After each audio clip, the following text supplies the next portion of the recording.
and welcome to ABG's Investor Days. My name is Carl Bokvist. I'm the responsible equity analyst here at ABG, covering CTT Systems. With us today, we have the pleasure of hosting CTT and CEO Henrik Höjer. So the format will be as such that Henrik will begin with a presentation, and if time permits, we will wrap things up with some Q&A, moderated by me. So without further ado, Henrik, thank you for joining us. Thank you, Carl, and thanks for having us. Also having us in the first position, I think that's good when everybody's fresh, including myself. So let's start with the presentation. I'm Henrik Höjer, CEO of CTT. I will start with a just short feedback or recap of the third quarter, and then I will try to talk a little bit more about the future and our forecast, how we see the coming quarters. Marcus was supposed to be with us as well, our CFO, but due to time conflicts, we left him at home, and I'll do this presentation.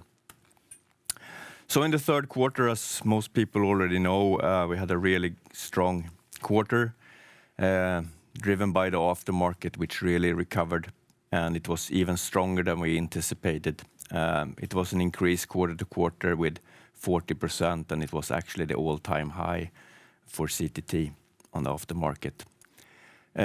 Even more happy were we with Boeing resuming deliveries of the 787. They've been grounded for 2 years, and now they're finally back delivering aircraft, which we think is super good.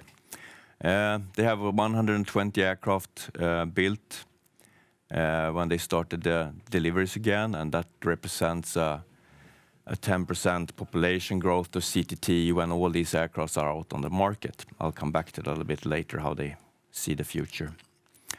They will gradually increase their production rate from 1 to 2 aircraft, which is what they do right now. And then on the private jet markets, we also had some orders, one BBJ Max, and we also had one ACJ TwoTwenty business jet coming in. So the financials in short, net sales was 65 million, an increase with 62%. It actually beat our forecast a little bit due to the little bit stronger aftermarket. Our EBIT was 33 million, and the EBIT margin was 51%, which is an all-time high. Earnings per share was 1.90 Swedish crowns, and a strong operating cash flow on 31 million. I would like to add there that this quarter was an extremely strong dollar, and also an extreme percentage of the aftermarket being 86% of our sales, and both of those, I think, is a one-timer that will not come back in the same mix again. But otherwise, we're super happy with this third quarter. If you just look at the bridge to recap that a little bit, the increase was driven by the aftermarket, as I said, really, really strong. But also private jet actually picked up a little bit, which is really good for us. And then OEM continuing to shrink compared to the previous quarter last year, and also retrofit being on a very, very low level, actually on 0. So strong aftermarket, private jet good, OEM and retrofit lagging behind still. We gave a forecast for the fourth quarter, where we say we will be between 65 and 70 million. That's a year-to-year increase on 62 to 75%. And this quarter-to-quarter result we expect to be driven by private jet picking up even a little bit more, and partly offset by the aftermarket consolidating a little bit after a really, really strong quarter in Q3. So if we look a little bit ahead then, I think it was really interesting to see all the quarterly reports from the airlines, also from Airbus and Boeing and a few others, everybody being very, very positive about the market. And I think this means that CTT is in a very strong position to continue to grow in all our segments. As I said, the airlines reported very strong demand for air travel, and it continues like that. I think it's fantastic to see that Lufthansa already paid back all the money they borrowed to survive during the pandemic. Those money are paid back. all the American airlines are really bullish, to use their own words, on the market and how they see the future. And also the low-cost airlines in Europe is picking up and bouncing back, and also foresee a strong demand for travel. So this is very comforting for us. But we are, of course, a little bit cautious. How will the economy hit people and their will to travel?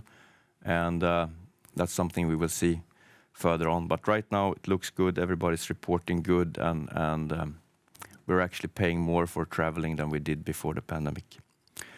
I think I'll come back to a little bit later, but the only most risky part we see is the retrofit market, where that can easily be affected by financial impact if travel goes down a little bit.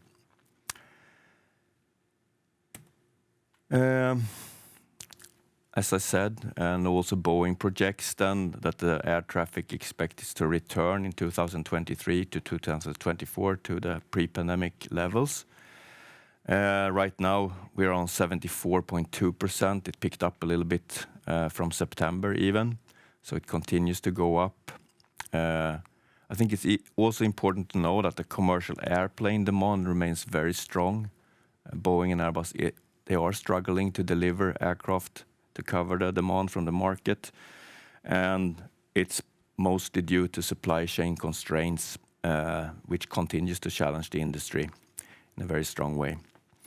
I think interesting in this chart is to see that how much recovery there is left in Asia.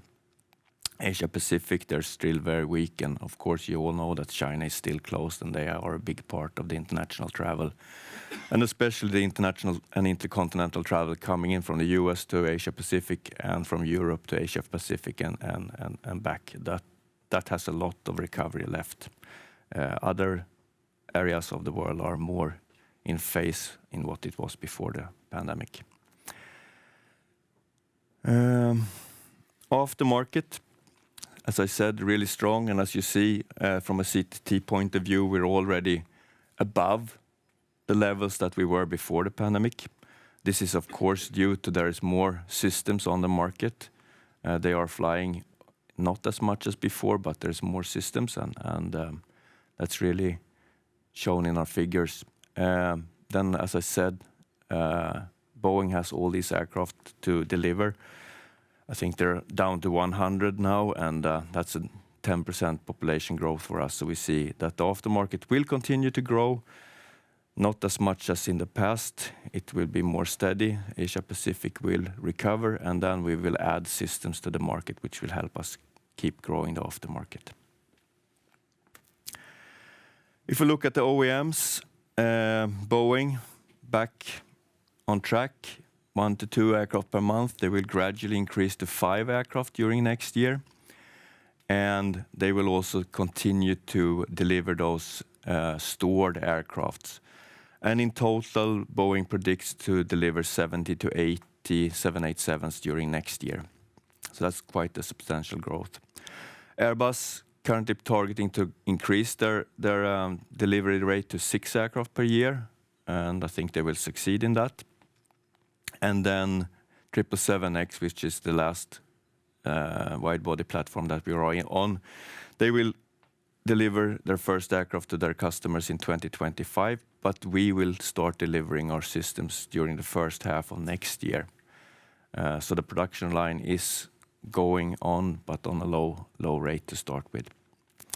On the picture is Lufthansa's first 787. We are super happy with having Lufthansa back with our systems. They have humidification both in crew rest and on a flight deck. And then, as we announced, Airbus has confirmed that they have a customer on A350 with a selected 6 humidifiers per aircraft, both for first and business class, which is a really important step for us. That's the selection. We have it not on order yet, so that's why we're announcing it a little bit like that. But it's really a big step for us having this in both first and business. If that's a good picture, anti-condensation retrofit is maybe a little bit more troublesome. We are on a very low level.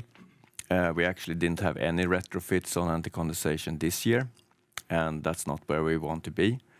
The future is not as bad as it looks right now. We have quite a good prospect list, and I think it's really driven by sustainability right now, which is a topic for every airline. They start with modifying their fleets, getting new engines, cutting down the fuel burn with like 20% or something like that. But they will continue to fight to lower fuel burn, CO2 emissions, to be more and more sustainable. And that's where we come in to take away a few more percentages. And we have our old customers, so to say, with Jet2, Transavia getting new aircrafts. They are very interested. We are in dialogue with them. And here is, again, coming back to the demand for aircraft. They really need those aircrafts, and they really have to find a slot where they can put them on the ground for a couple of days to put our systems in. And that's their fight. They need a production capacity. They want our systems, and we're trying to juggle this with them to make this fit. So I'm positive over time on this market. It's not happening right now, but we're in a good position to get back to where we were and then start growing from that position. But let's see how the financial impacts are playing out as well. It needs for the airlines to keep making money, otherwise they will not do this. Cabin humidification retrofit. Here I think as well, we were in a super good position when pandemic started and everything was put on ice. Now it's picking up again. It's a little bit slower than I thought maybe. The airlines really need to come back into profitable situation. But now they are starting their upgrade programs, and as you know, well-being, health is really top of the line on everybody's mind. So humidification is really helping there, and I think we're in a really good position to, during next year, finally get our first order on a retrofit for business class or first class. Private jet, we were projecting that Q3 would be good. It was good. We got some orders, but now in Q4 it will really increase from past levels, and I see that will continue into next year. And we also see that this is very good. We're live here now with people in the room, and that's the same for us now. We've been to several exhibitions on the private jet market this year. We're starting with Geneva in April, and then going on to Orlando. We've been to ACJ Forum, we've been to the BBJ convention, we've been to Orlando, and right now my marketing team is down in Dubai for the Detta show as well. So this market is picking up, and it's strong even in a recession. We're also super happy with the Airbus ACJ320 program. We have the kit, it's developed now, and we're installing it in several aircrafts. And it's really strongly promoted by Airbus, and we see that at every order they get, we are part of that. And I think that will continue during next year and the coming years. We are right now in discussions with Boeing to see if we can take this concept on their BBJ for the 737 MAX program as well. We have started that dialogue, and hopefully we can continue with that and also come to an agreement with BBJ during next year and get this kit onto their aircraft as well. When it comes to the ACJ TwoTwenty, the same positive way. Our development teams with all involved partners are working full speed. We're also in parallel delivering systems which are being installed in the completion center. And this first 220 aircraft will enter into service in 2023. And then it will continue, and it keeps picking up. ACJ is very positive for the 220 program, and we will be part of it. And they're really promoting our kits to be on their aircraft. And then the third opportunity in the business jet is the large cabin business jet. You already know that we are on the first Bombardier's 7500 aircraft. The completion center is now retrofitting the second aircraft. The customer is very happy. And I think that, and also the ACJ 220 program has really caught the attention of the other OEMs as well. So we are in dialogue now with Bombardier and Gulfstream to see how we could come onto their platforms, be part of their future, and we're also trying to talk with the customers and the owners of the business jets. So this market is really something we're looking into. Everything in aerospace takes a little bit of time, but I'm quite positive that we can cover this and not only be on the Global 7500 as a completion project. We should come into it as an OEM project and also as a kit STC delivery, and then come into the other platforms or OEMs as well. So with that, I'm already on my last slide. We had a super Q3. We foresee that the market will continue to grow, but the next few quarters will have a little bit lower currency-adjusted growth. OEM will pick up in 2023. The aftermarket a little bit flat the next couple of quarters, and then it will continue to grow with Asia kicking in, and also the population growth coming from more aircraft with our systems on the market. So we're in a very strong position to continue our growth journey. We're cautious about what will happen in the world, but very positive on the outlook. And then I hand over to you, Carl. Thank you, Henrik. So the first question, mainly on the news you had here with Lufthansa on the A350. As you said, you haven't highlighted a concrete order, so to say, but for everyone's understanding, how do you see the kind of scope within Lufthansa? Just a small, maybe confusing picture because it was a Lufthansa 787 on the picture, and then I had a remark on the A350, which was actually for another customer, which I'm not allowed to tell anybody who it is. But we can turn the question around to Lufthansa, which I think it's, and that's why we had the picture. It's a really comeback for us to be on the Lufthansa aircraft again and seeing that they have our systems.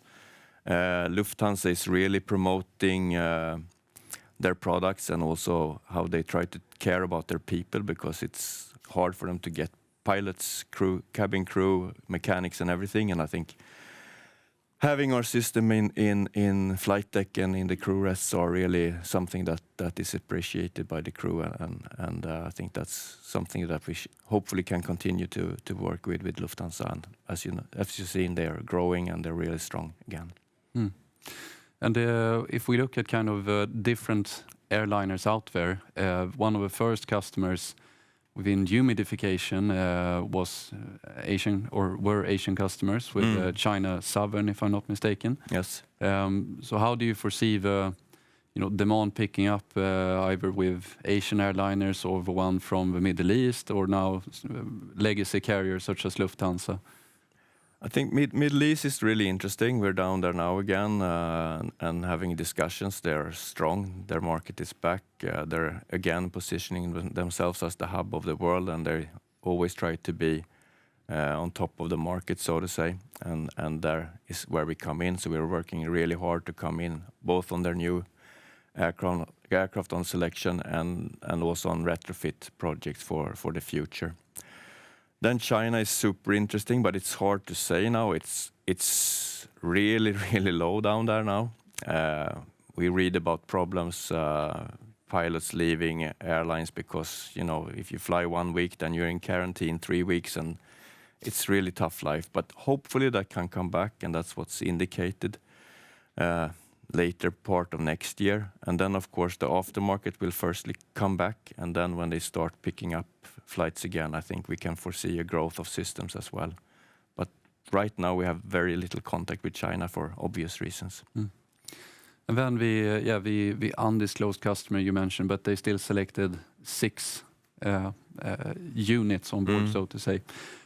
What's the latest you have heard here or been able to follow when it comes to increasing the penetration, so to say, especially on the 350? Yeah, 350s, that's where we really work on. That's a good question. We really work on increasing the penetration. It could be better, we think. and we need to have a tighter dialogue with Airbus to see what we can do to really support them in having their customers select us, and try to get up to the levels which we have on the 787 program. How do we do that? We need to make the airlines interested, so they should ask for our products. They should understand how they can select them. And we need to also work with Airbus to see if we can further develop our concept together.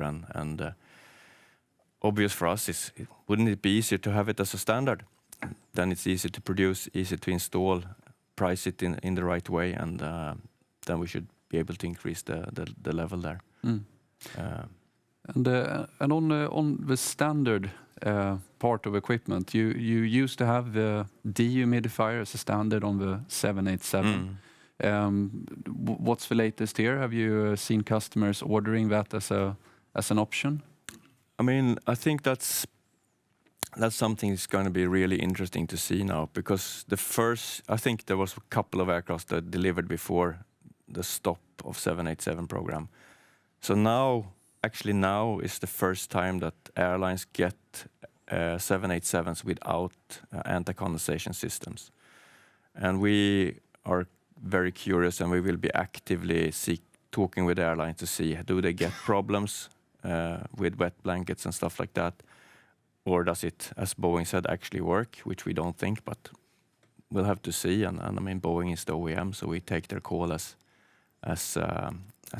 granted. And then if they have problems, I mean, then we'll need to convince them to put it back on as a standard, or at least as an option, or help the airlines retrofit the system in. And then on the private jet segment, where you are already today present in certain models, and you expect private jet deliveries to pick up now in the near term. But could you shed some further light on how these manufacturers think, or the production rates within the private jet market, how this could ramp up? So if you look at the wide body, I think it's coming back to where it were before the pandemic, and it looks really strong. Then, as I said, there is a big demand for aircraft, which means, I mean, the private jets, that's the same aircraft that come off the line from Boeing and Airbus, and then they go to BBJ or ACJ. So I think they could sell more if they just had more aircraft. So that's a really strong market. And then the big business jets are also very strong demand-wise. Actually, a little bit the same problem for ACJ on the 220, very popular. So I think they will, every aircraft they can sell, they will sell, and we will be on it. And then I really need to get into the global 7,500 platforms, the largest Gulfstream, and maybe after that going a little bit lower down, and then we really can increase our volumes. But it's going to take some time. And then on the installed base continued to grow during the pandemic, and now we have perhaps the last leg of the intercontinental air traffic still yet to recover. But what you highlighted there with the airliner still saying that demand is quite good. How should we think about maybe people overspending this year, and that travel could perhaps decline next year as a result of that? That's the good question, which I don't know what to answer. But I mean, that's what we're preparing for, both ways. Either it keeps picking up, or it declines a little bit, and that will of course affect retrofits and stuff like that. So we will try to be flexible and really work on the market that are picking up, and maybe go a little bit slower on where it slows down, if it slows down. And it's very local as well. That's what I'm noticing. It's US is one game, Europe is another game, and Asia Pacific will, I mean, they're behind us, but will pick up. But still, this should be perhaps more similar to a standard downturn year in the air travel industry historically, because the pandemic was, of course, a total mobility restriction, so no aircraft flew. So your aftermarket business should still be quite resilient next year. We think it's very resilient, and it will grow with all the intercontinental travel coming back, and then it will continue to grow with the systems we put on the market. So we're very positive on the aftermarket. Good. And then just my final one. You said so yourself that the share of aftermarket revenues was very strong, and the dollar as well, but still, as you wrote in the report, even excluding the dollar, it was a 35% margin or something. So how do you think about the profitability into next year? I mean, aftermarket should still be quite high. No, I mean, we never give any forecast on profitability, but I mean, I've said it before, we actually would like to come down a little bit on profitability, which would mean that we sell more systems with a lower margin than on the aftermarket, and that's what we're really fighting now, to keep growing the aftermarket as the market grows, but we need to come back with OEM sales. We need to do retrofits, and then our margins will drop down a little bit. With that marks the first presentation of the day. Thank you everyone for listening. Thank you.